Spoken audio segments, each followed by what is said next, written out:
Bueno, miren, como les mencioné, la mayoría altera la velocidad de conducción o el periodo refractario. Eso es en general los antialérgicos, ¿no? Bueno, miren, hay siempre una divergencia. Dicen algunos que no reduce la mortalidad, ¿no? O sea, da igual según algunos libros que use o no un antiarrítmico, ¿no? Porque supuestamente no mejoraría la mortalidad, ¿no? Pero sin embargo, sí hay estudios donde, bueno, hay muchos estudios donde ha mejorado estancia y mortalidad, ¿ya? Dicen, en términos generales se prefiere la cardiovisión eléctrica a la cardiovisión farmacológica, pacientes, por supuesto. Cuando hay pacientes con inestabilidad hemodinámica, por ejemplo, en emergencias, ¿no? Viene inestable. ¿Qué significa? Inestable, o sea, presión baja, frecuencia cardíaca alterada, etc. Presión baja, hipotensión, inestabilidad. Lo primero es cardioversión eléctrica, si está paciente inestable. Si el paciente está estable, bueno, hay que cardioversión farmacológica, amiodarona, todo eso, ¿no? Depende del contexto clínico también.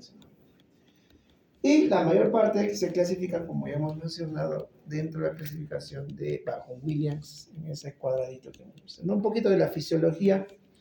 La fase 0, clásicamente hay entrada de sodio del extra al intracelular, de tal manera que el intra se hace más positivo que negativo. Luego la fase 1, ¿no? La fase 1 un poquito también salida de potasio, sigue con entrada de sodio, ¿no? Luego la fase 2, sobre todo tiene que ver las corrientes de calcio y también un poco de potasio. En la fase 2 ya entrada de calcio, continúa salida de potasio. Y en la fase 3, miren, corrientes clásicamente de potasio, ¿no? Salida de potasio. Entonces, los antiarrítmicos van a actuar a diferentes niveles. Por ejemplo, los de la clase 1, en general, ¿qué van a bloquear? Canales canales de entrada de sodio. Entonces ya no hay despolarización, no hay potencial de acción, etcétera, etcétera. Y además, aparte de bloquear canales de sodio, pueden, de alguna manera, aumentar el periodo refractario efectivo, ¿no? ¿Listo? Entonces, la fase 3, canales de potasio, ahí tiene que ver mucho la amiodarona, por ejemplo. Y la fase 4, también canales de potasio y canales de calcio. Entonces, fase 4. Entonces, 4 fases, ¿no? Para que recordemos, ¿no? Y este tiempo, ¿no? Y este tiempo está acá, ¿no? Está acá, hasta acá, ¿no?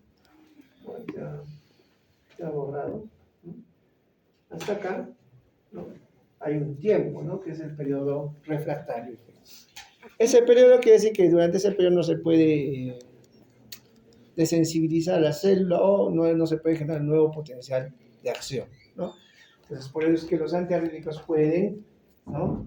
Pueden de todas maneras alterar el periodo refractario o también la velocidad de la conducción, ¿no? ¿Listo? Esto es más de lo mismo, solo de otra manera. Miren, canales de sodio, cómo entran, luego canales de calcio y a la par está saliendo potasio, ¿no? ¿Qué más? Y ahí viene la bomba de sodio, potasio, ATPase, ¿no? Mete potasio, sale sodio, intercambiador de sodio-calcio, ¿no? Mete sodio, sale calcio, ¿no? Corrientes de sodio, calcio y potasio, ¿no? Y también miren el periodo refractario efectivo, muy importante para la función de los antiarrítmicos, ¿no? Cuando uno lee el libro, se dicen algunos que, o sea, es un embarazo bien complejo, ¿no? Porque algunos dicen, desde la fase 0, aumenta el periodo refractario efectivo, sin embargo, en la fase 4 más o menos, en la fase 2 es un poco complejo. Vamos a resumir, ¿ya?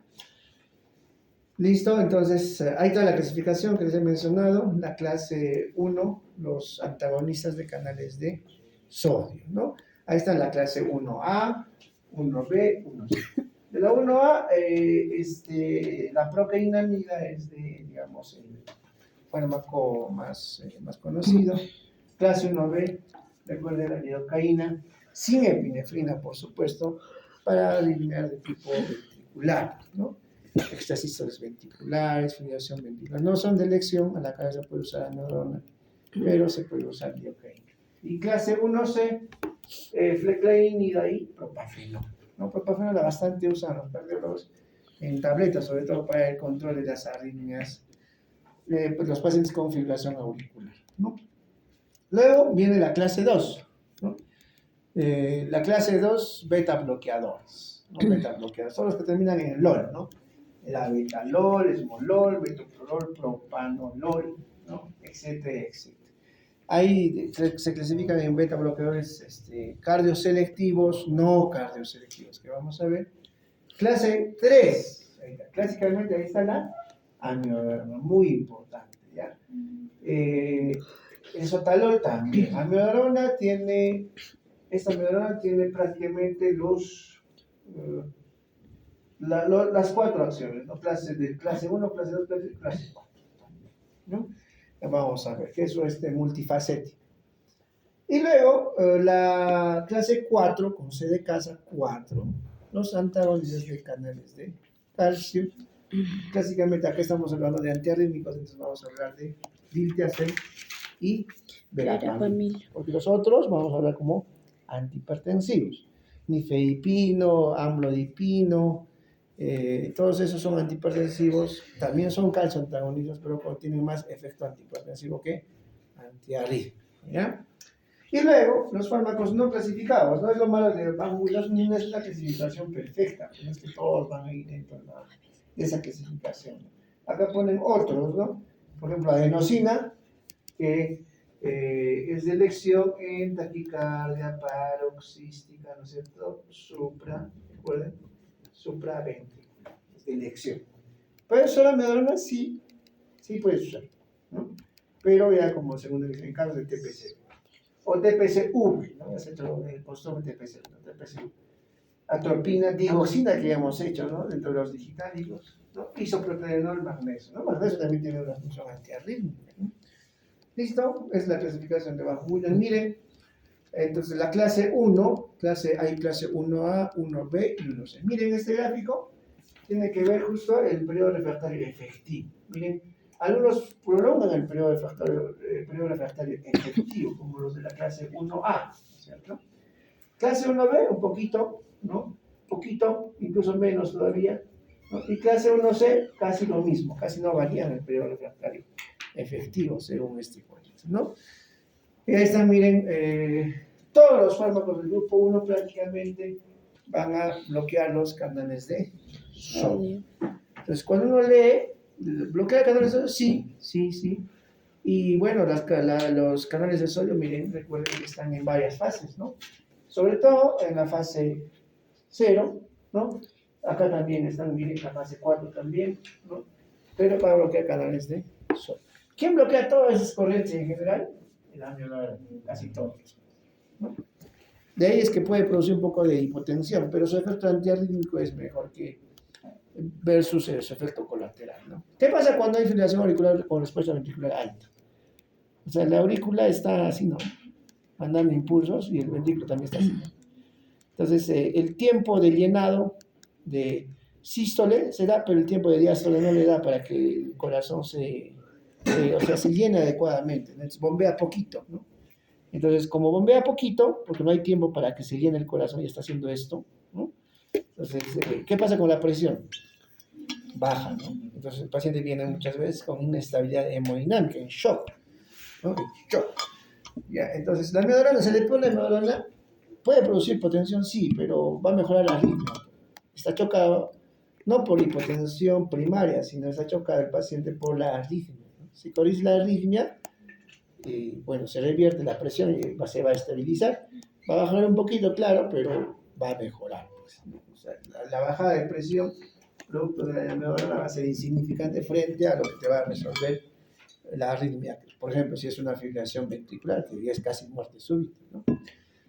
Ya, entonces, la mayoría tienen efectos sobre los canales del grupo 1, sobre el canal de sodio. Entonces, ahí está la clasificación, ¿no? Acá no se ve, lástima, el punterito. Aquí está, miren, clase 1, bloqueadores de canales de flujo de sodio.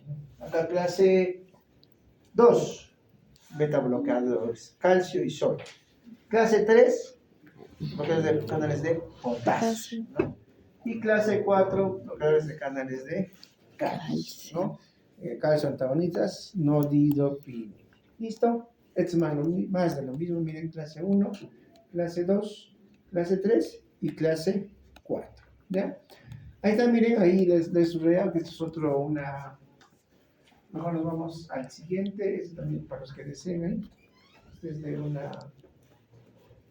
cardioteca, miren, acá sí lo... Miren, clase 1A, ¿no? Les he dicho el fármaco representativo, procainamida, ¿ya? Bloqueo moderado de los canales de sodio, ¿no?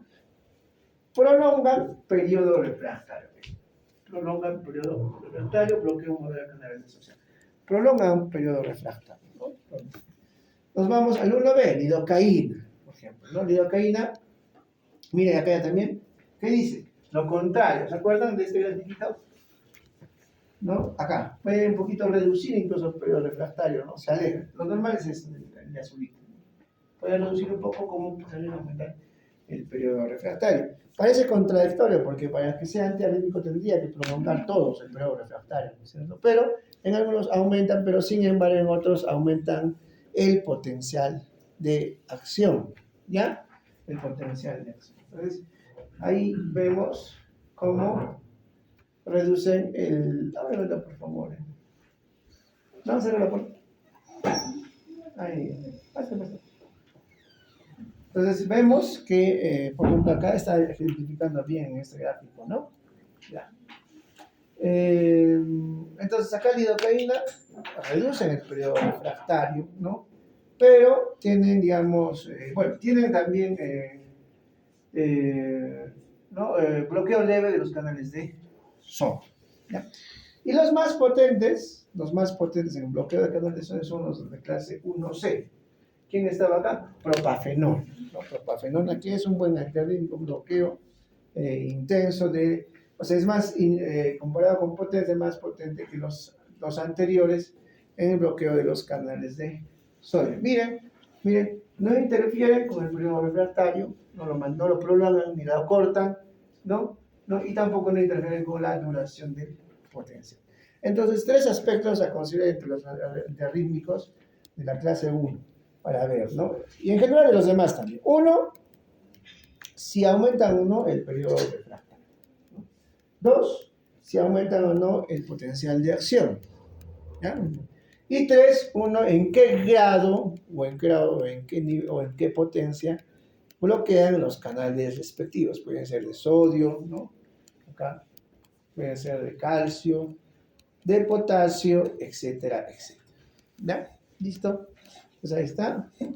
Y luego tenemos los de la clase 2, beta bloqueadores, que llamamos todos los que terminan en LOL, ¿no? Bisoprolol, metoprolol, atenolol, propanolol, etcétera, etcétera. Los de la clase 3, amiodarona, el representativo polifacético. Y 4 bloqueadores de canales de calcio, no dihidropina. ¿Ya? Es más de lo mismo. Acá resaltar, miren, diltiazem y verapamilo, ¿no? Que son los no dihidropínicos que tienen más acción antiarrítmica versus antihipertensiva, ¿no? Acá, miren, ya están clasificando el grupo 2, miren, hay selectivos, no selectivos, y con efecto beta y alfa adrenérgico. Lo vamos a ver, ¿ya? Por ejemplo, la betalol es un beta bloqueador, ¿sí? Pero tiene un efecto alfa también, ¿ya? Y los del grupo 1 que ya hemos visto, ¿no? Entonces, empecemos con estos fármacos de antiarrítmico clase 1A. Acá la más representativa es la procainamida, ¿no? Mira, incrementa el periodo refractario, disminuye la automaticidad, ¿no? Y prolonga potenciales de acción cardíaca, ¿no? Miren, acá está indicada para arritmias ventriculares, en general, arritmias ventriculares y también arritmias supraventriculares, ¿ya? Tiene un efecto proarrítmico también, ¿se acuerdan? En la digoxina había mencionado, ¿no? La digoxina producía... ¿Qué produce la digoxina? ¿Qué arritmia produce? La bloqueo auriculoventricular diferente al lado uno. Igual la procainamida puede tener un efecto proarrítmico, puede producir bradicardia, ¿ya? Bradicardia. Entonces, si hay bradicardia, se cambia a otro antiarrítmico, pues, ¿no? Y también esto, la torsada de Pons. ¿Conocen la torsada de Pons, no? Es una arritmia, por ejemplo, una taquicardia ventricular es así, ¿no? Fibrilación ventricular con la taquicardia es solo en la frecuencia, más rápido es la fibrilación, pero en ondas, ¿no? La torsada de Pons, ¿no? La taquicardia ventricular polimorfa o entorchada. Polimorfa significa, o sea, una onda pequeña, una grande, una onda pequeña, una onda grande, una onda pequeña, una onda mediana puede ser, una onda mediana, una grande, tipo entorchado, es una torsada de Pons, que lo describen con el uso de propafeno, a pesar que es un antiarrítmico, ¿no? Antiarrítmico. No se sabe exactamente por qué, ¿ya? Ahí está, miren, en las guías del ACLS, ¿no? 20 a 50 miligramos por minuto endógenos hasta que se suprima la arritmia, ¿ya? O sobreponga hipotensión, ¿no? Y con B los complejos QRS. Entonces, si hay mucha hipotensión, bueno, puedes parar, ¿ya? Efectos secundarios a menudo de la hipotensión, ¿no? Puede haber exantemas, etcétera, etcétera. Y miren, taquicardia polimorfa o entorchada, ¿no? La tasa de Pons que se puede escribir como la procainamida. No, ya no son de elección. En la SLS no lo ponen como de elección. Arriba siempre están poniendo ya amiodarone, ¿ya? Clase 1B, lo que hemos mencionado en las clases anteriores, lidocaína. ¿Ya? Lidocaína, por supuesto que sin epinefrina, ¿no? Es un fármaco con propiedades antagonistas de los conductos de sodio, ¿se acuerdan, no? Antagonistas de canales de sodio. Recuerden que como bloquea canales de sodio podría producirse cierto grado de neuro y cardiotoxicidad, ¿no? No es de elección, no es de elección, pero es de segunda línea si no se cuenta con amiodarone. Por ejemplo, si tienen una fibrilación auricular como respuesta ventricular alta, lo que es famoso la FARVA, ¿no? Si el paciente está estable, farmacología. Si está inestable, cardioversión eléctrica. Es lo que se suele usar, lo que se suele. ¿Ya? Aunque a veces algunos pacientes en la práctica vienen inestables, se ponen amiodarone y luego se estabilizan, ¿no? Porque resuelve la arritmia.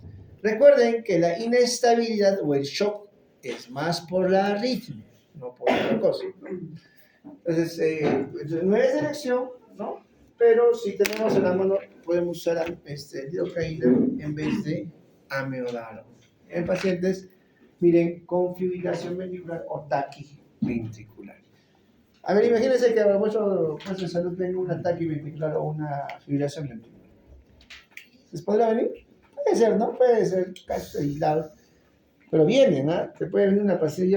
Hemos tenido pacientes en emergencia alguna vez como así, Glasgow 15, viene solita, se toma su taxi, caminando, entra a la clínica y le toma un EKG y está con taquicardia ventricular. La taquicardia ventricular es una emergencia, ¿no? Porque puede pasar a fibrilación, paro, shock, ¿no? Y estaba hablando, ¿no? Glasgow 15, no sé, solo sentía palpitaciones nada más. ¿Y hace cuánto estás? Hace desde ayer, o sea, todavía un día luego con taquicardia ventricular, ¿no? Entonces puedes usar lidocaína, la va a haber en tu centro de salud, ¿no? Amiodarone no vas a encontrar, no hay en los centros de salud, en tu coche de salud, pero lidocaína sí, puedes usar lidocaína para taquicardias ventriculares, ¿ya? ¿Listo? Esa, miren, eso ya hemos hecho, ahí están las dosis de 50 a 100 miligramos por vía endovenosa, ¿no? En 2 a 3 minutos, puedes repetir. Incluso puedes dar en infusión, pero eso ya más para casos especializados, ¿no? Miren, recuerden que puede haber efectos sobre el sistema nervioso central, ¿no? Neurotoxicidad, cardiotoxicidad, que son un poco frecuentes, pero se pueden dar, ¿no? Somnolencias, trastornos del lenguaje, mareo, convulsiones, coma, shock, etc. etc. Tengan cuidado en poner, si van a poner lidocaína, pues que sea sin epine, ¿ya? Porque la confusión es bien frecuente. Ahí está, clase 1A, clase 1B, clase 1A, procainamida representativo, clase 1B, lidocaína.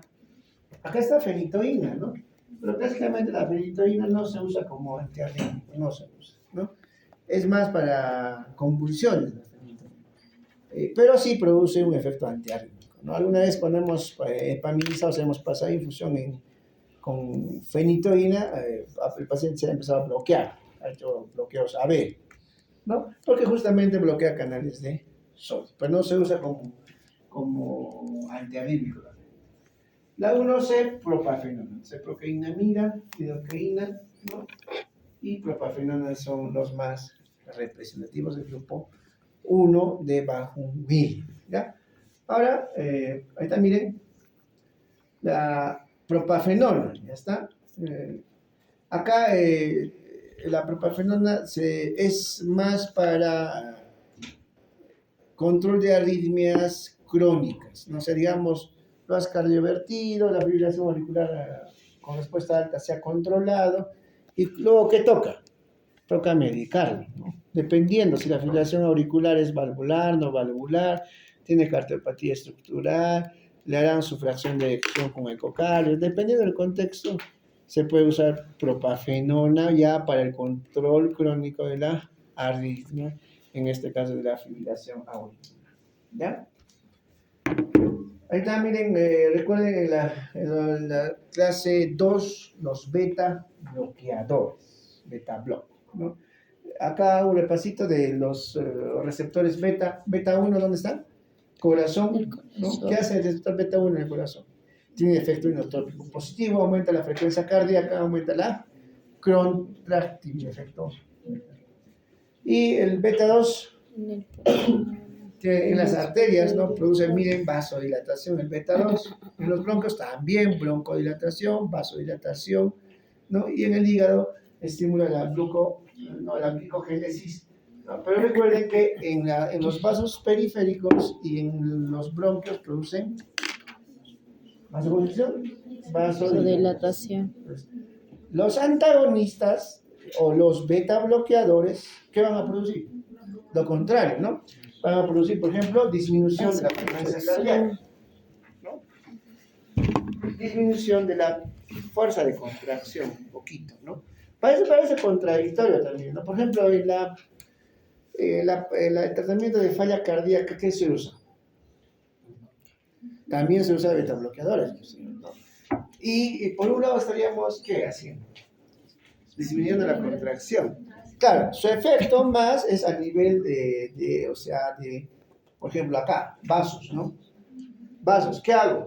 Disminuyo, ¿no? Produzco vasoconstricción, ¿no? Y acá, broncoconstricción. Y acá tiene que ver mucho el asma, ¿no? El asma, ¿no? Entonces, pacientes con asma, tener cuidado con el uso de beta bloqueadores porque podría exacerbar el cuadro. Salvo sea una situación de emergencia. Por ejemplo, les complico un poco. Si tienen una gestante que ya ha hecho preeclampsia, ustedes saben que preeclampsia y eclampsia ya está ahí nomás está, ¿no? Y la eclampsia es mortalidad alta, ¿no? Más del 60%, 70%, que sí. Pero tiene mortalidad alta, ¿no? Entonces, ¿qué tal les toca, digamos, y nos ha tocado, ¿no? Una paciente gestante con asma y con preeclampsia, de difícil manejo, ¿no? ¿Qué harían? ¿Usarían beta bloqueadores? No, pues sí, ¿Qué usarían? Ya, la beta es un beta bloqueador, ¿no? ¿Usarían o no? Sí. A ver, evaluando riesgo-beneficio, sí. ¿Por qué? Porque ¿de qué se va a morir? De la hipertensión, va a ser eclampsia y va a sangrar, etc., ¿no? Claro, yo hablo de UCI, ¿no? Porque en UCI, bueno, esta paciente estaba intubada. Entonces si hace vasoconstricción, no hay problema, pues está en máquina, ¿no? Se da cuenta nomás los parámetros, no va a morir por la vasoconstricción. Y si baja tenemos que bajar de manera inmediata la presión. Entonces eso depende del contexto, por supuesto. Depende mucho del contexto. ¿no? Entonces, miren, ¿qué hacemos al bloquear los receptores beta? Disminuimos frecuencia cardíaca, disminuimos contractibilidad un poquito, ¿no? Y a nivel de bronquios y arterias aumentamos un poquito la resistencia vascular, dependiendo de los receptores, ¿no? Aquí está, pero miren, por eso hay beta 1 y beta 2 no selectivos, ¿no? Hay otros beta 1 selectivos. O sea, ¿qué quiere decir? No es que tengan no tengan acción beta 2, sino que su acción beta 1 es mayor que beta 2. Entonces nos vamos acá, ¿no? O sea, claro, va a producir un poco de alteración a nivel bronquial y periférico, pero sin embargo va a preponderar el efecto beta 1, aumento de la frecuencia cardíaca y contracción un poquito, ¿no? Miren, bloqueo de la frecuencia cardíaca y bloqueo de la contracción. Entonces, tiene más un efecto beta 1 selectivo, bloqueo beta 1 selectivo, ¿no? Y arriba puede ser beta 1 o beta 2, no son selectivos, casi igual, 50% de bloqueo, tanto beta 1 como beta 2. Y abajo, miren, beta bloqueadores, o sea, efecto beta 1, bloqueo beta 1, beta 2, no se confunda con el efecto beta 1, sino bloqueo beta 1 y beta 2 con, aparte, el bloqueo del receptor alfa. Entonces acá está bastante, miren, el labetalol, carvedilol. Beta bloqueadores con efecto bloqueante alfa. ¿Y qué pasa con el efecto bloqueante alfa? ¿Qué es lo que produce el bloqueo del alfa 1? Vasodilatación. De tal manera, por ejemplo, que la betalol ya no se usa más como beta bloqueador, o sea, se usa como beta bloqueador, pero en la parte práctica no se usa mucho como beta bloqueador, se usa más como antihipertensivo por su efecto bloqueante alfa. Entonces ahí tenemos antiarrítmicos beta bloqueadores con efecto alfa 1. Entonces más clásicamente ahí es con la betalol, por ejemplo, más se usa como antihipertensivo versus antiarrítmico. Sin embargo, el carvedilol sí también tiene esas propiedades, pero más se usa el carvedilol como antiarrítmico versus antihipertensivo. Esa popularidad, ¿no? Entonces ahí miren, tenemos fármacos beta bloqueantes. Y aparte, para complicar eso un poquito, ¿no? Hay fármacos que tienen una actividad simpático-mimética intrínseca. O sea, ¿qué quiere decir?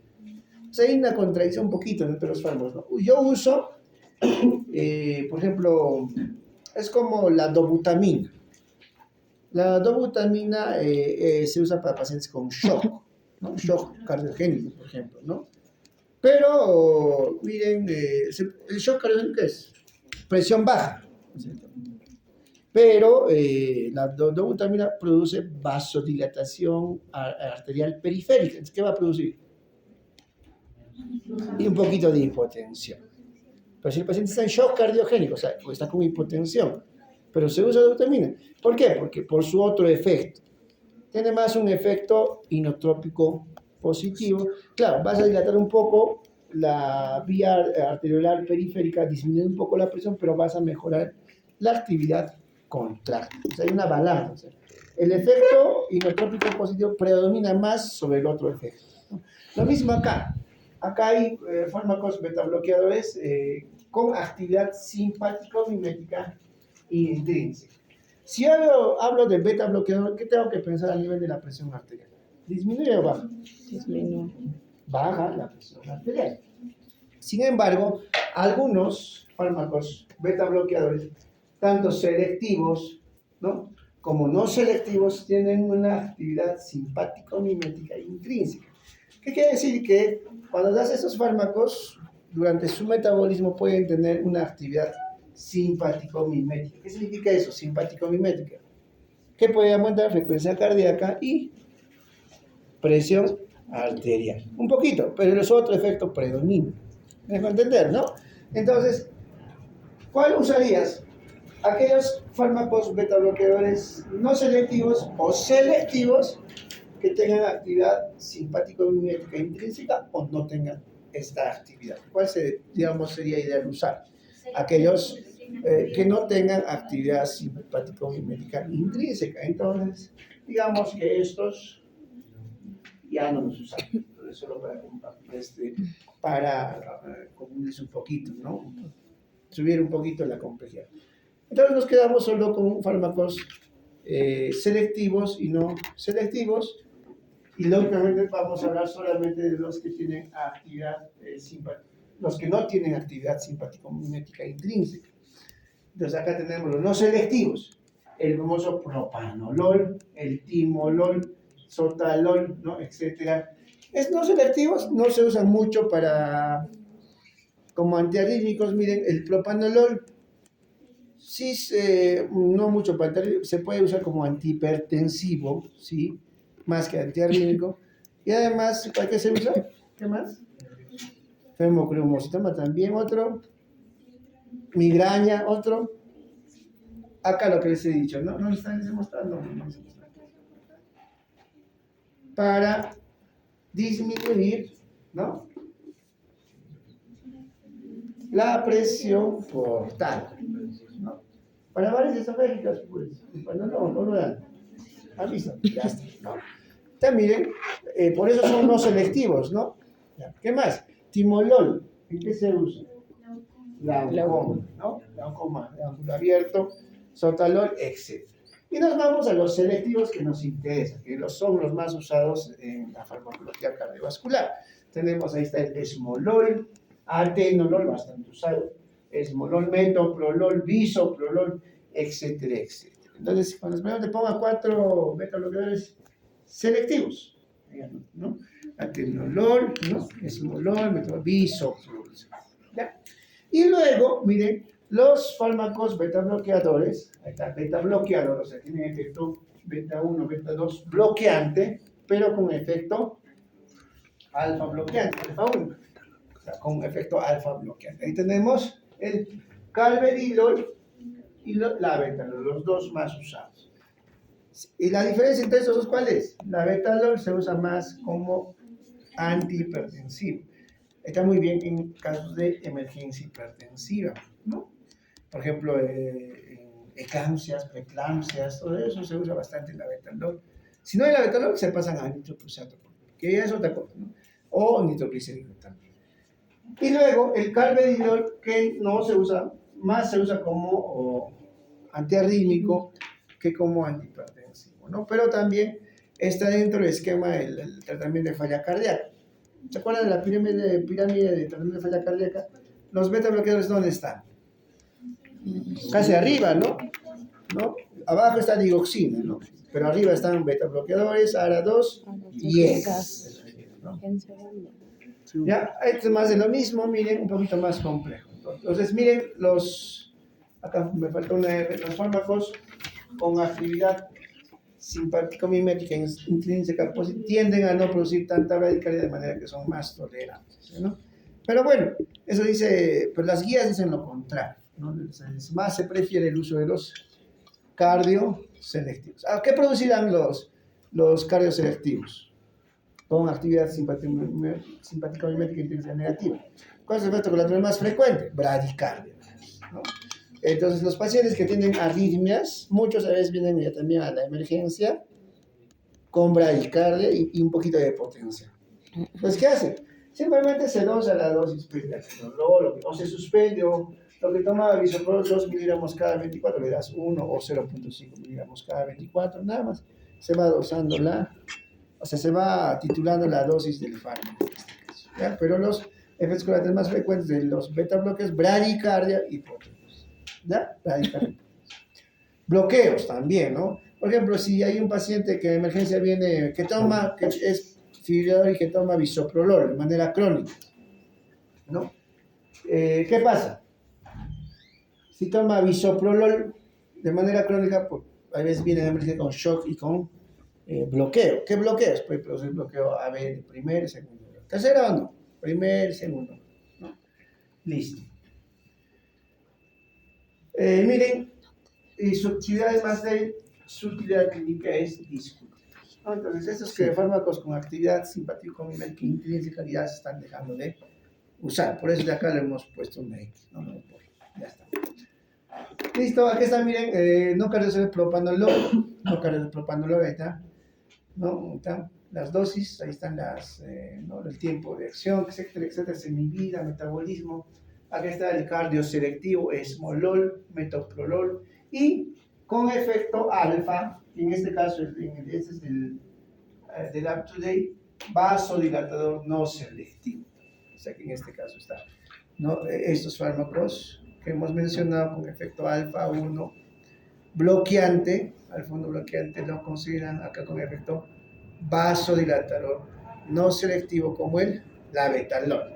Ahí está, ¿no? Ahí está la dosis que lo vamos a hacer después, ¿ya? ¿Listo? Aquí está carvedilol, miren, ya hemos visto que es un beta bloqueador con efecto alfa bloqueante. Este es un mecanismo de acción. Indicaciones: hipertensión arterial se usa más como antihipertensivo versus antiarrítmico, ¿ya? Por ejemplo, ¿qué pacientes tienen de difícil manejo de la presión arterial, por ejemplo? Los renales, ¿no? Los renales tienen, sí, bien complicado. Muchos de ellos toman IECAS, otros toman IECAS más calcio antagonistas, y otros toman IECAS más calcio antagonista más beta bloqueada. Entonces van, y aún así siguen hipertensos. Ustedes saben que los pacientes con enfermedad crónica son hipertensos y ya no hay que bajar tanto tampoco, no se puede, porque siempre tienen una hipertensión ya crónica, pero que para ellos es normal, ¿no? Listo. Miren, también se usa en falla cardíaca clase NIHA 2 o NIHA 3, ¿ya? Falla cardíaca, recuerden. Listo. La betalol, miren, en la hipertensión inducida del embarazo, ¿no? ¿Ya? Emergencia hipertensiva del embarazo, ¿no? En las preeclampsias, ¿no?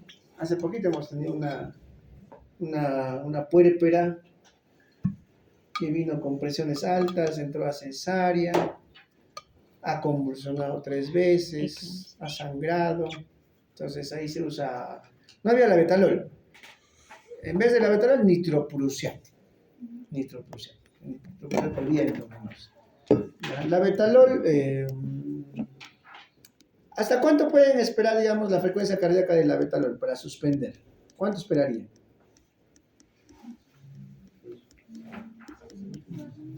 Si, digamos, empieza a chocar, a hacer, digamos, estás dando labetalol, está mejorando su presión, está controlando, digamos, lo que estaba a 190, 200 sobre 180, digamos. Y le das labetalol y empieza, porque así llegan, ¿no? Las puérperas, las que están, llegan así. Ya está controlándose, pero empieza a bajar la frecuencia cardíaca. Digamos, a 60. ¿Suspendes? No, 60 estaría aceptable. Yo tengo 55. Ya, digamos, 50 más o menos el punto de corte, ¿no? Ya, bueno, nosotros a veces, como estamos en UCI, estamos ahí a la par con todo el equipo, el monitor, podemos actuar si pasa algo, podemos esperar hasta 40, sin que la paciente se muera, estés ahí, ¿no? 40, ¿no? Y baja la frecuencia, ¿no? Pero eso es bien, más o menos el punto de corte es menos de, algunos libros dicen menos de 60, sí está bien. Otros dicen menos de 50. Suspender menos de 50, ¿no? ¿Y por qué los cardiólogos, por ejemplo, cuando hay pacientes con shock cardiogénico, igual les sugieren beta block? Hay eso, ¿ah? Porque en las guías clínicas el beta block ha demostrado mejorar mortalidad, a pesar que esté chocado. Pero bueno, pues hay todavía puntos de discusión, ¿ya? Recuerden, la betalol se usa, es su antihipertensivo en emergencia hipertensiva, hipertensión inducida del embarazo, volviendo, ¿ya?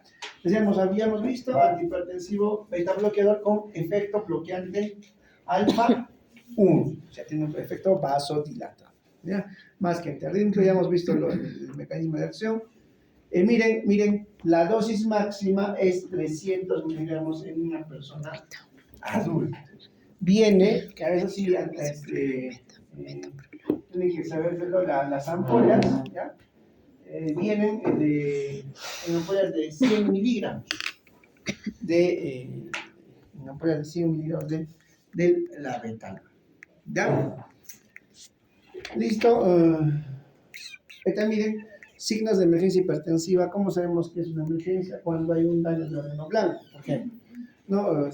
Presión alta, o sea, hipertensión, o sea, presiones altas, generalmente sistólicas más de 180 de sistólicas, asociados, por ejemplo, a visión borrosa, dolor de cabeza, náuseas, vómitos, alteraciones de estado de conciencia, convulsiones. Incluso si tomamos un laboratorio, urea creatina elevada, o sea, falla renal, pues ahí estamos ya ante un cuadro de una emergencia hipertensiva. ¿Qué se diferencia a una una emergencia hipertensiva, una urgencia hipertensiva? La urgencia no hay daño de órgano blanco. Y muchas urgencias se debe simplemente a la falta de medicación, ¿no? Se inicia la medicación, se controla la presión y ya está. Listo. Entonces, miren, el labetalol se usa más como antihipertensivo que como antiarrítmico, recuerden. Y miren, hipertensión refractaria al tratamiento, o sea, ya has usado todo lo demás, ¿no? Has puesto IECA, has puesto ARA2, has puesto caso antagonista y nada. Entonces ya tienes que empezar uno endovenoso, vas escalando y puedes usar la labetalol. No solo en las pacientes pues, con hipertensión inducida, en cualquier paciente, puedes usar la labetalol siempre y cuando no haya contraindicación, ¿no? Y emergencias hipertensivas, ¿no? Miren, se suspende siempre y cuando la frecuencia cardíaca sea menos de 60, es lo que dicen, ¿no? Ya, pero nosotros en la práctica esperamos 55, no es normal, pues bradicardia sin usar, ¿no? 40, no, ya sido más permisivos, ¿no? Pero también ¿por qué? Porque el paciente inclusive está conectado al monitor, está pegado al monitor, el monitor está haciendo un control ni siquiera cada minuto, sino cada segundo, en tiempo real. Entonces ahí tienes, digamos, esa potencia de poder manejar todavía las frecuencias, ¿no? Versus el manejo de la emergencia hipertensiva, ¿ya? Tratamiento en casos de preeclampsia y eclampsia. La elección en estos casos es la beta, ¿ya? Si no hay, pasamos a, por ejemplo, nitroprusiato, podemos usar nitroglicerina, también tienen otras indicaciones, ¿no? Recuerden, beta bloqueador usado para bajar la presión a nivel portal. Propranolol, ¿ya?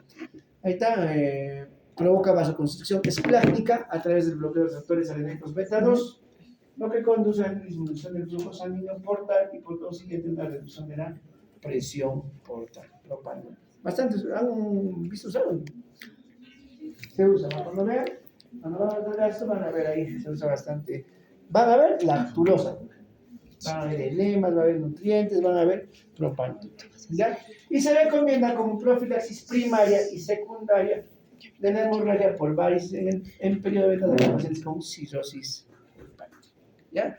Estamos viendo ya varias indicaciones, como he dicho que la otra feocromocitoma, migraña que hemos hecho, había un beta-bloqueador del propanol que se usaba, acá para la hipertensión portal, etcétera, etcétera, ¿no? Fármacos de antiarrítmicos de clase 3, ¿ya? ¿Qué sean los de clase 3? Habían, ya hemos hecho uno, dos, beta-bloqueadores, de canales de potasio y calcio, y clase 3, dos canales de potasio. ¿Ya? Y el representativo es la amiloidona, ¿no?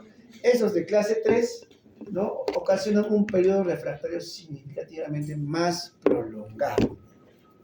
He dicho, ¿no? Más prolongado. Entonces, si prolongo el periodo refractario efectivo, entonces es un buen antiarrítmico, ¿ya? El efecto antiarrítmico, miren, puede tener, puede producir también un aumento en el riesgo también de esta torsada de Pohm, aumenta el riesgo, ¿ya? Ahí está, miren, este cuadro bien bonito, miren, conductos iónicos y receptores que antagonizan, por ejemplo, los de tipo 3, en este caso hablamos clásicamente de la amiodarona. Miren, la amiodarona, por supuesto que actúa sobre todo bloqueando canales de potasio, salida de potasio del intra al extracelular. Pero sin embargo, tiene efectos multifacéticos sobre el conducto de sodio, conductos de calcio, beta adrenérgico y alfa adrenérgico. O sea, bloqueando beta y bloqueante alfa, ¿no? Y si es bloqueante beta, va a hacer todos estos efectos, que sobre todo el beta 1. Acá. Disminuye un poquito la frecuencia cardíaca y disminuye contractilidad, un poquito. Entonces, cuando digamos usamos amiodarona con fibrilación auricular con respuesta alta, otra vez, el corazón está así, ¿no? Necesitamos que mejore la hemodinamia del paciente, ¿no? Si disminuimos un poco la contracción, ¿qué va a pasar? Va a haber menos volemia, ¿no? Pero si resuelves, el shock se debe a la arritmia, no al volumen. O sea, la arritmia está haciendo que no se llene el corazón y no expulse bien, ¿no? Entonces, si corregimos la arritmia, corregimos también la hipotensión. Claro que en ese momento va a bajar un poco la contractilidad cardíaca, pero versus el control de arritmia, el control de arritmia pues va a superar de lejos a este efecto colateral que tiene la amiodarona. No se olviden. Miren, también bloquea canales de calcio, ¿ya? Tiene efecto beta bloqueador y también alfa bloqueador, ¿ya? No se olviden. Entonces, la amiodarona tiene 1, 2, 3, 4, 5 efectos. Entonces, es polifacético, ¿no? Listo. Indicaciones en todo tipo de arritmias, arritmias supraventriculares, por ejemplo, en una fibrilación auricular con respuesta ventricular alta, y en arritmias ventriculares, por ejemplo, taquicardia ventricular, fibrilación ventricular, y, por ejemplo, en pacientes con taquicardia paroxística supraventricular, pero sin embargo, ahí sí no es de elección. Primero va a adenosina, luego, si no hay adenosina, puede usar amiodarona. Entonces, aquí está, miren, arritmias ventriculares, ¿no? Y supraventriculares. En las supraventriculares, control agudo de la frecuencia cardíaca, cardioversión y mantenimiento del ritmo sinusal. ¿Qué pasa? O sea, el paciente viene a veces con fibrilación auricular alta y luego se cardioverte, pasa a sinusal. ¿Ya? Entonces le sigues con amiodarona, ¿no es cierto? Sigues con amiodarona. Si lo suspendes amiodarona, ¿puede revertir lo que has cardiovertido? O sea, ¿puede volver a fibrilación auricular? Si ya está en sinusal, sí. Digamos, viene con fibrilación auricular con respuesta ventricular alta, le das amiodarona y se cardioverte a ritmo sinusal. Luego, si dejas de dar amiodarona, porque tu cerebro también es corto, se puede otra vez revertir a fibrilación.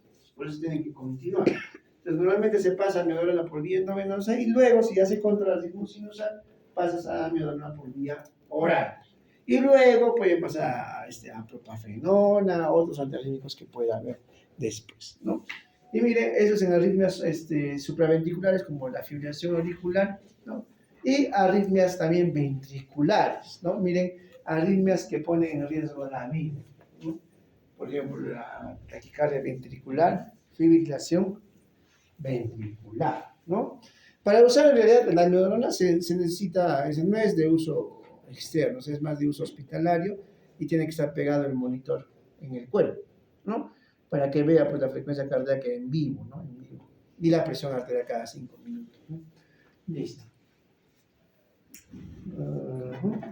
Esta amiodarona de amplio espectro, les he dicho, ¿no? Así como hay antibióticos de amplio espectro, en este caso hay un antiarrítmico de amplio espectro que es la amiodarona, muy eficaz, que está indicado para el tratamiento agudo de, miren, aquí está, por vía endovenosa, por supuesto, fibrilación auricular con respuesta ventricular alta y arritmias ventriculares, ¿no? Y en la taquicardia paroxística supraventricular o TPCV, ahí es de segunda elección, porque de primera es la adenosina. Ya está.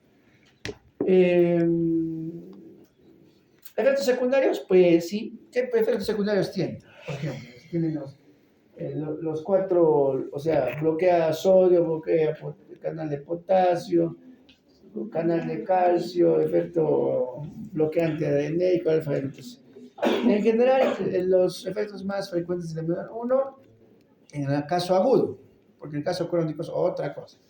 En caso agudo, bradicardia, un poquito de bradicardia y hipotensión, ¿no? O sea, vas a revertir la arritmia Por ejemplo, vas a revertir la fibrilación auricular con respuesta ventricular alta a ritmo sinusal, pero va a estar un poco hipotenso el paciente, ¿no? Pero eso puedes corregir, no hay problema con una amiodarona o le hacer líquido, depende del contexto clínico, ¿ya? Entonces, la amiodarona posee propiedades de las 4 clases de antiarrítmicos, de la clase 1, clase 2, clase 3 y clase 4, ¿ya? Ahí está, la clase 1, clase 2, clase 3 y clase 4, ¿ya? Su metabolismo es hepático, miren, excreción urinaria principalmente, miren, semivida, 25 días, ¿no? 25 días. Si tú suspendes, tienes que esperar a los 25 días para ver, digamos, que realmente ya se ha eliminado la circulación sistémica, ¿ya? Sobre todo el tratamiento crónico. ¿Listo? Acá están, miren, indicaciones de la fibrilación aguda de la. Miren, cuántas indicaciones. Fibrilación auricular, ¿no? Fibrilación auricular, control de la frecuencia ventricular. En la fibrilación auricular, ustedes saben que la aurícula está fibrilando, ¿no? Y ese estímulo está viajando y el ventrículo le está haciendo latir también, ¿no? O sea, hay una fibrilación auricular, ¿no? Pero el problema es el foco aberrante de la aurícula, no del ventrículo. Entonces, por eso, en control de la frecuencia ventricular. O sea, muchas veces no va de repente a desaparecer el foco de arritmia de la aurícula, pero sí va a controlar la frecuencia ventricular, ¿no? Recuerden que hay una frecuencia auricular y hay una frecuencia ventricular, ¿no es cierto? Entonces, puede ser que no controla adecuadamente la frecuencia auricular, pero sí puede mantener o controlar la frecuencia ventricular en las arritmias, ¿ya? Miren, en la fibrilación auricular, claro, no es de primera línea. Si el paciente está inestable, no es de primera línea, ¿no? No es de primera línea.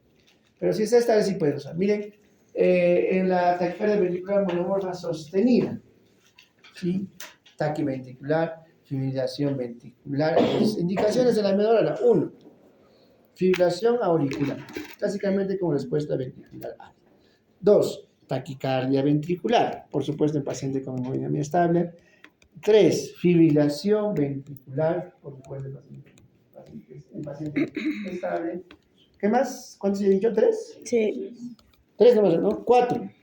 Taquicardia paroxística supraventricular, ¿no? Pero ahí no es de elección, pero se puede usar en TPCB, ¿no?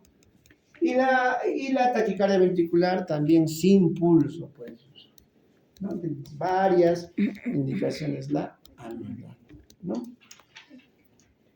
Dosis, ya la vamos a ver ahorita en la parte práctica, lo vamos a ver. Miren, efectos secundarios, sobre todo cardiovascular. Bradicardia, un poco de hipotensión, pero no se asusten, más el paciente está hipotenso por la arritmia que por la amiodarona, ¿no? ¿Ya? Es lo mismo cuando les hablaba, ¿no? Cuando viene un paciente con taquicardia por broncoconstricción, ¿qué va a usar? Cuando hay si el paciente está taquicárdico por broncoconstricción, un paciente asmático, por ejemplo, que llega a emergencia. Lógico, va a llegar con taquicardia porque pues tiene broncoconstricción, o sea, le falta aire, va a llegar taquicardia. ¿Pero qué se usa en esos casos? Un beta 2, ¿no es cierto? Salbutamol en gotas. El salbutamol produce taquicardia. Entonces, pero no, o sea, no le va a producir más de lo que tiene. Más bien le va a abrir el bronquio. Claro, con cierta taquicardia, pero le va a mejorar. La taquicardia va a bajar y luego un poquito se va a subir por el efecto del salbutamol. Lo mismo es acá, ¿no? La amiodarona va a producir un poquito de bradicardia, un poquito de hipotensión, pero va a mejorar la arritmia, que es lo más importante en ese momento del paciente. Entonces, miren, cardiovasculares puede producir incluso tosada de Pons también en algunos casos, ¿no? La verdad no he visto que haya producido, muchas veces hemos usado amiodarona, pero más lo que se ve es bradicardia y hipotensión. Sistema nervioso central, trastornos de la marcha, encefalopatía, gastrointestinales, por supuesto, náuseas y vómitos, que ya es un efecto indirecto de la amiodarona, ¿ya? Hepáticas, incremento de enzimas hepáticas 15 hasta el 50% en caso del uso crónico, ¿ya? Pulmonares, ahí incluso mencionan coloración azulada en los ojos, en caso de uso crónico, de esos pacientes con fibriladores crónicos, ¿no? Que toman amiodarona también. y puede producir efectos tiroideos, tanto hiper como hipotiroidismo. Dice que la amiodarona durante su metabolismo puede aumentar el yodo, ¿no? Entonces puede producir tanto hiper como hipotiroidismo. Ahorita vamos a ver, ¿ya? Ahí también en forma práctica, miren, fibrilación auricular con respuesta ventricular alta. Un casito, ¿no? Ya, paciente inestable, toca solo cardioversión eléctrica. Estable, digamos, ¿cómo se prepara? Ahí también, la amiodarona viene en ampollas noten, de 150 mililitros. Exactamente cómo viene entonces, 50 miligramos por mililitro por 3 mililitros, más o menos viene la ampolla. Digamos, no es la única, por supuesto, digamos, pero es la más frecuente. Entonces, 300 miligramos sería ¿cuántas ampollas? 2 ampollas, ¿no?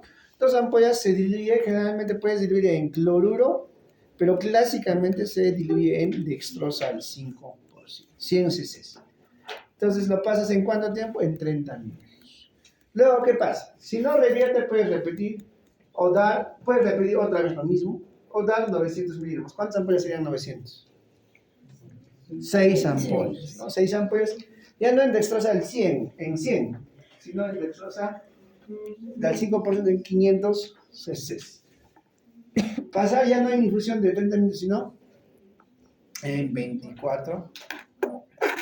Lo que ustedes tienen que indicar es en cc hora, ¿no es cierto? 500 cc entre 24 le dan, pues ahí. Divide y va a pasar a cc hora. Y miren, luego si ya se ha cardiovertido, porque lo que se espera es que durante esas 24 horas de infusión, esa fibrilación que está ahí, ya se vuelva, en cualquier momento se va a volver sinusal, en cualquier momento. A menos que la paciente ya sea crónica. Si la paciente ya es crónica o fibriladora, entonces va a venir solo por una descompensación, o sea, por una farba, pero no se va a hacer sinusal porque ya es crónica, pero sí se va a controlar la frecuencia cardíaca, ¿me dejo entender? Entonces, miren, luego una ampolla de 150 ml cada 12, cada 8 o cada 24, dependiendo del contexto, ¿no? Y dependiendo de la frecuencia cardíaca y días de evolución, ¿no? Por ejemplo, si ya la paciente tiene antecedentes de fibrilación y, bueno, no ha tomado su pastilla o algo pasó, ya venir con farba, la amiodarona no la va a cardiovertir al ritmo sinusal, porque ya es crónica. Pero lo que sí va a hacer, va a controlar la frecuencia cardíaca. Digamos, va a venir con 150, una vez que le hayan pasado amiodarona va a estar con 100 o 98 o 72, ya sea cardiovertido, y luego puedes pasar a horario, luego de la infusión a horario, dependiendo cada 12, cada 8 o cada 24, depende de cómo controles la frecuencia cardíaca, ¿no? Y en taquicardia paroxística supraventricular también se usa amiodarona, pero no es de elección. ¿Qué es de elección? Adenosina, ¿no? Adenosina. Pero amiodarona también puede usar 300 miligramos más dextrosa al 5% en 100 cc, pasar en 30 minutos, ¿ya? Me acuerdo cuando estaba de guardia una vez, vino una de nuestras colegas, era médico, egresada de acá de la universidad. Estaba haciendo su serum y siempre tenía TPCB. No se sabía por qué, pero siempre hacía TPCB. De un momento a otro, TPCB, ¿no? Y vino y, doctor, yo ya tengo TPCB y siempre lo ponen adenosina. Y justo ese día no había adenosina. No había, han ido a farmacia, entonces no había. 2 de la mañana nadie te va a vender, no hay farmacias abiertas. Había amiodarona. Entonces, con amiodarona, ahí está, 300 miligramos. Nunca había usado, se asustó un poquito la doctora, y se le explicó, pero no, amiodarona se puede usar, doctora. 300 miligramos en 100 cc de dextrosa 5 y se le pasó en 30 minutos. No revirtió. ¿A qué luego pasamos a qué? Acá, 900 miligramos en dextrosa al 5%, 500 cc, y le dejé infusión de 24 horas, y más o menos a las 6, 5 y media, creo que ya se, mientras se dormía, estaba ya revertida, ¿no? ¿Qué pasa con ella, con la doctora? ¿No? Ahí tenía se vino. Un efecto colateral de la amiodarona es la flebitis, ¿ya? ¿Qué pasa con la doctora? Con la colega, ya todo bien, ¿no? Doctor, gracias. Empezó a tener dolor toda la mano, ¿no? Una flebitis. Entonces no se olviden, un efecto colateral de la amiodarona es flebitis, bastante. Si usas ya estas concentraciones de 900 miligramos ya necesitas un catéter venoso central. Pero si tolera, el problema en este caso se toleró, pero produce flebitis. Ya está. Lo mismo, en TPCB no es de elección, pero puedes usar amiodarona y si no revierte, puedes dar 900 miligramos. En un adulto estamos hablando. Adulto en general. 900 miligramos en dextrosa 5%, entonces es infusión de 24 meses.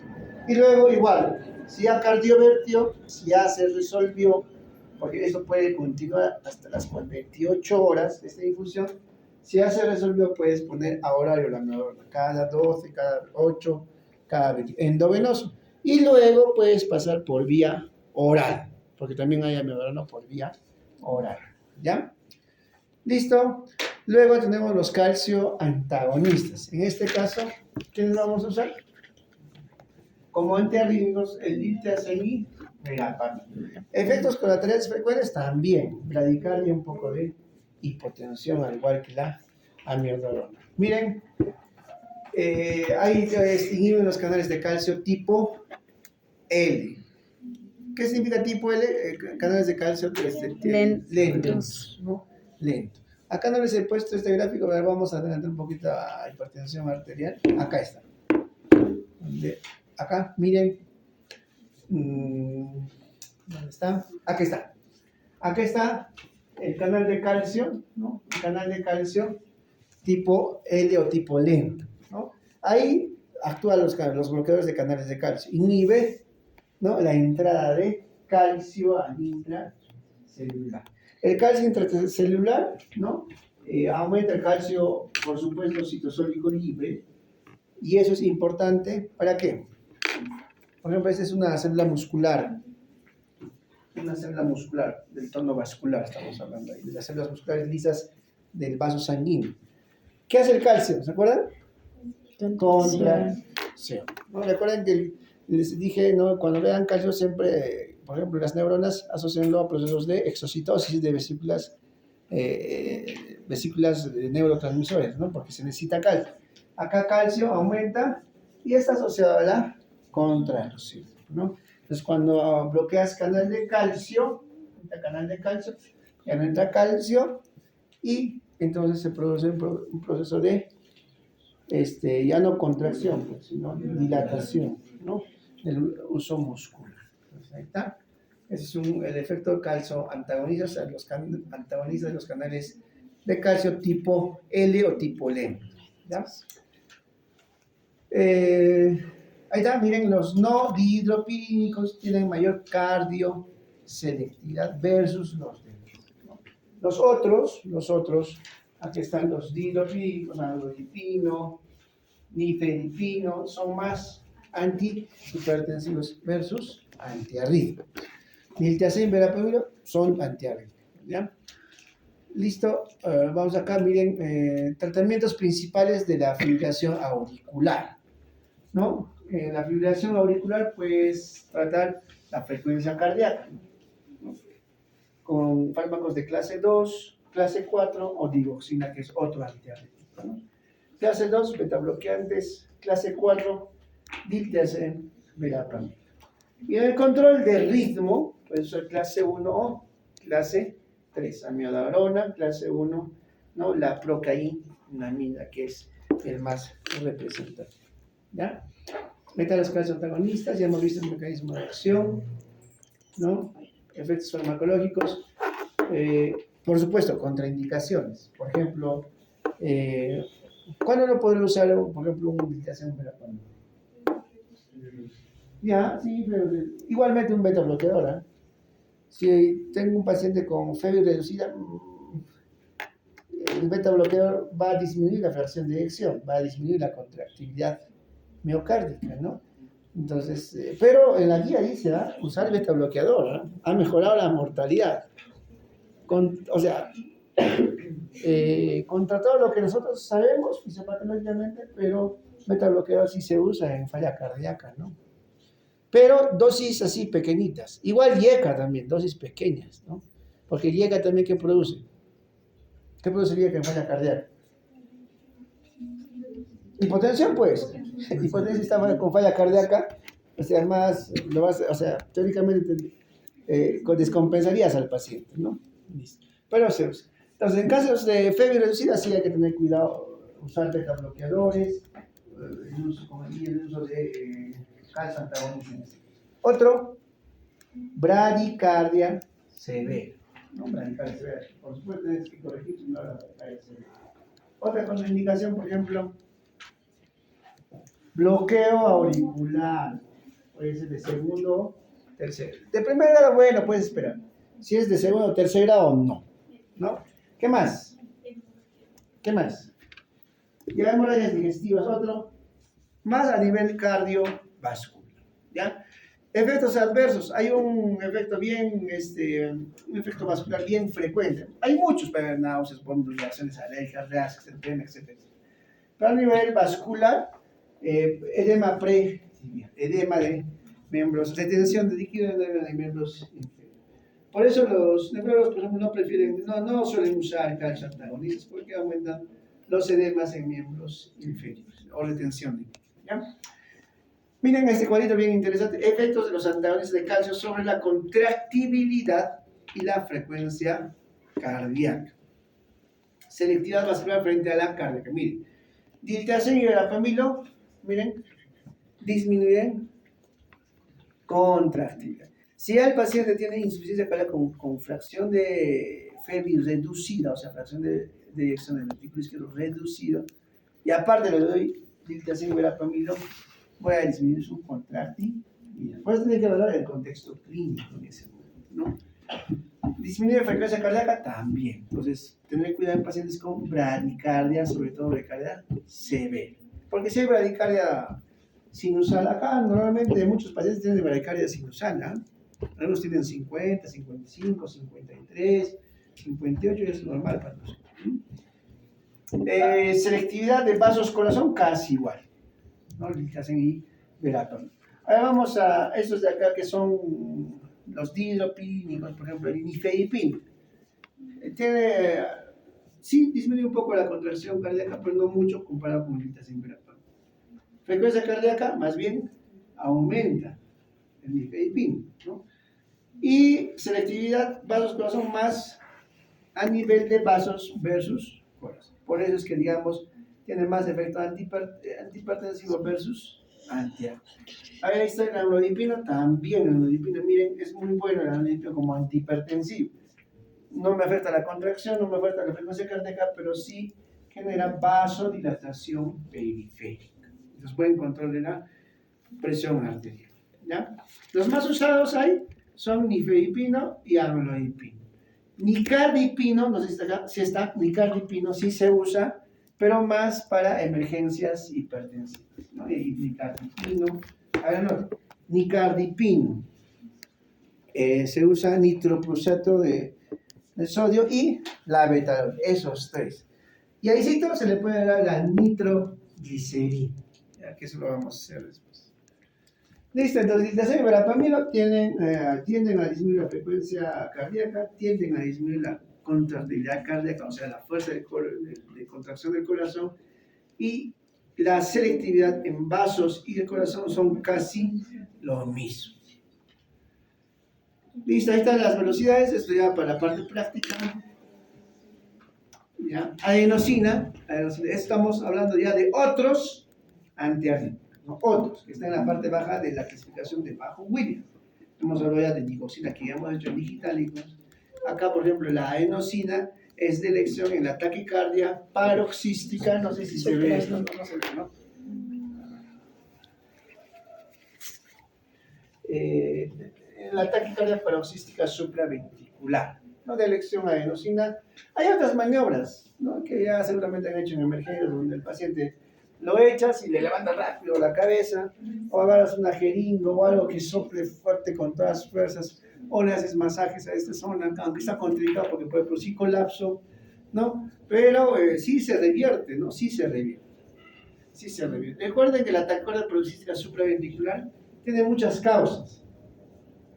Muchas causas, incluso intoxicaciones por esto de, ¿cómo se llama la que los jóvenes están tomando? Es una bebida alcohólica en latita. Negrito con verde. ¿Ah?